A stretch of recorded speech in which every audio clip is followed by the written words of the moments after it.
مصر ayaa tallaabo diblomaasiyadeed ka qaaday Israa'iil goor dhaweydna warbixin la yaab leh ayuu baahiyay raadiyaha ciidamada Israa'iil taasi oo la xiriirta in Netanyahu uu dareemay qalqal diblomaasiyadeed kadib warka ka soo baxay Masar haddaba tallaabada ay qaaday Masar maxay u dhimi karaysaa wada hadalkii arrimaha Gaza ee u dhaxeeyay Israa'iiliyiinta iyo sidoo kale dhinacyada hubaysan ee ka dagaalamaya magaalada Gaza oo ay Xamaas ugu horeyso warbixin ayaan rabaa inaad ku daawataan arrintaasi la xiriirta barnaamijka Barrow Show inta aan wada joogno waxaad sidoo kale saaxiibayaal daawa doontaan sirdoonka dawladda Iran oo ka dhex adeegtay Israa'iil kadib markii ay adeegsadeen nin Israa'iiliya oo ay lacag siinayeen taliyihii sirdoonka ayaa gurigiisa la isku dayay in la sawiro sidoo kale waxaa la baadi goobaya mid ka mid ah duuliyaasha ciidamada cirka ee Israa'iil taasina waxay keentay durbaba inay qalqal dhinaca amniga ah Israa'iiliyiintu ay dareemeen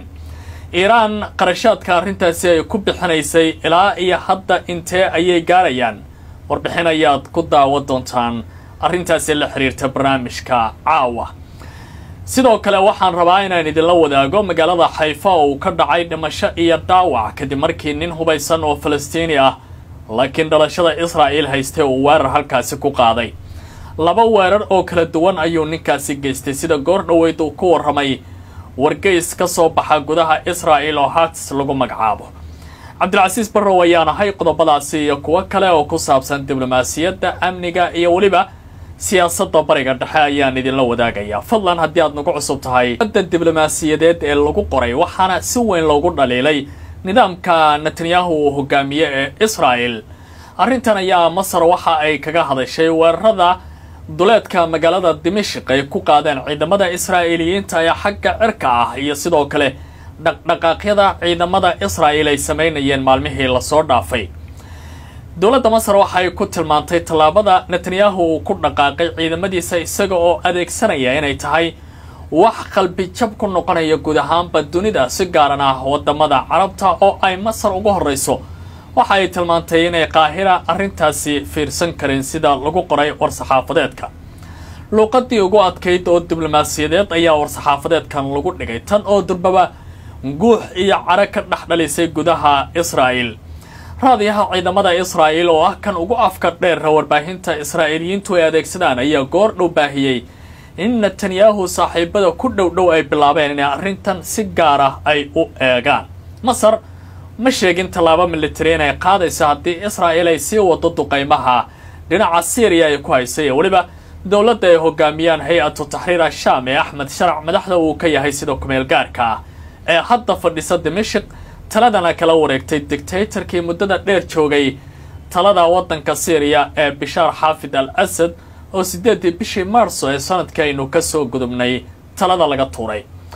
haddaba Masar ma sheegin tallaabo military inay qaadayso laakiin raadiyaha ciidamada Israa'iil waxa uu leeyahay haddii ay tani sii socoto macnaheedu waxa ay ka dhigan tahay inay dhibaato u geysan doonto arrinta la xiriirta wada hadalka Masar ay garwadeenka ka tahay ee Qaahira uga soconaya Israa'iil iyo dhinacyada hubaysan ee Xamaas ay ka mid tahay ee magaalada Qaahira gogashiisu ay ka furan tahay haddii tani ay dhacdo in ay Israa'iil kaga laabato arrintaasi iyadoo ku marmarsiyoonaysa warka wasaaradda amuraha dibadda ee Masar ka soo baxay macnaheedu waxay dhigan tahay luqad diblomaasiyadeed oo dagaal inay Israa'iil qaadatay haddii ay tani ku sii adkaato waxay ka dhigan tahay Masar mid ka mid ah yoolalkii ka dhankaha Israa'iil oo ay muddada raadinaysaba inay gaareen maalmihii ugu sii dambeeyaba Tel Aviv iyo waliba Qaahira ayaa isku jeedinayay eeda kala duwan oo xitaa sababtay in qaar ka mid ah ragga amniga ka shaqeeya ay ku fasireen inay tahay luqada dagaal oo labadan dhinac u dhaxeeya General Sisi waxa lagu tilmaamaa nin dagaalada aad u yaqaan laakiin luqadaha waayidii ugu dambeysay oo adeegsanaya waxay ahayd inuu dib u soo kiciyo arrintii qowmiga ahayd ee Carabta lama oga sida xaaladda hadda taagani ay ku sii socon doonto waayahay haddii aan fiiriyo wararka ka imaanaya Tel Aviv wargeys ka soo baxa Israa'iil ayaa goor dhow qoray in ciidamada amniga Israa'iiliyiintu ay gacanta ku dhigeen nin dhalinyaro ah oo ka soo jeeda Israa'iil kaasi oo u shaqeynaya sirdoonka waddanka Iran ninkan ayaa waxa uu isku dayay in uu dhowr dhinac ka sameeyo in uu sawirro ka qaado xerooyinka ciidamada ay degan yihiin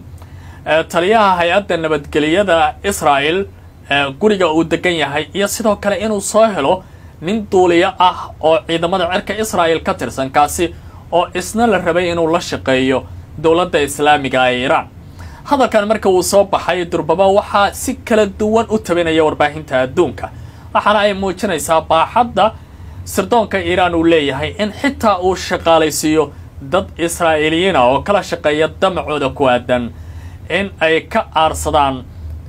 Israel tallaabooyinka ay hore u qaadeen. hay-adda kacaanka Iran ayaa hore u sheegtay in weerarka ay ugu magacdareen al-wacdu saadiq 3 ama weerarkii ballanta saddexaad ay fulin doonaan goordhow. inkasta oo aysan weli waqti aysan sheegin haddana waxay tilmaantay Iran in tallaabada ay qaadayaan ay tahay mid Israel aysan mahadin doonin. tan iyo wixii ka dambeeyay weerarkii 7 Oktoobar sanadkii 2023 ka dhacay magaalada Qasana laga qaaday Israel lagu qaaday waxa ay Iran adeegsanaysaa dad fara badan oo Israa'iiliyiin ah. dhowr kala duwan ayay soo bandhigeen Israel dhowr qof oo ay ku tilmaameen in ay Iran la shaqeynayeen. dawladda Islaamiga ee Iran iyo xukuumadda Tehran ayaan ilaa iyo hadda war ka soo saarin warkan ka soo baxay Israel ee ku aadan in ay qabteen basaas Iran ay horgelisay. wixii arrintan ka soo kordha waan idin la wadaagi doonaa. haddii aan ku sii socdo wararka kale ee ku saabsan arrimaha bariga dhexe, nin dhalashadiisu ay tahay Falastiini laakiin haystay Israel warqadaheeda ayaa lagu soo warramayaa in weerar la yaab leh maanta uu ka geystay magaalada lagu magacaabo Haifa oo ay hadda Israel maamulaan horena Falastiiniyiintu ay u lahaayeen. weerarka ayaa waxaa loo adeegsaday mindi ilaa iyo 12 qof ayaa lagu soo warramayaa in uu ninkaasi dhaawacay. weerarka marka mindida laga yimaado waxaa sidoo kale uu adeegsaday gaari isaga oo dad dul marsiiyay isla markaana ciidamada Israel ay ninkaasi gacanta ku dhigeen sida warbixinadu ay tilmaamayaan. maalmihii ugu dambeysay weerarada noocan oo kale oo ay Falastiiniyiintu adeegsanayeen ayaa kor u sii kacaya sida telefishinka Al Jazeera goor dhaweyd uu ku warramay warbixin degdega uu sii daayay. xaaladda bariga dhexe ayaa hadda u muuqatay inay tahay mid halisteeda leh waxaana laga baqdin qabaa dagaalkii in mar kale uu dib u soo laabto. laakiin dhinaca Xamaas iyo kooxda cagaarani waxay leedahay waxaan diyaar u nahay in wejiga labaad ee wada hadalka xabad joojinta loo gudbo. laakiin Israa'iiliyiintu wali waxay ku adkaysanayaan in hanaanka ay u dhaqmayaan Xamaas ay wax ka bedelaan haddii aanay taadhicinna xaaladdu ay ka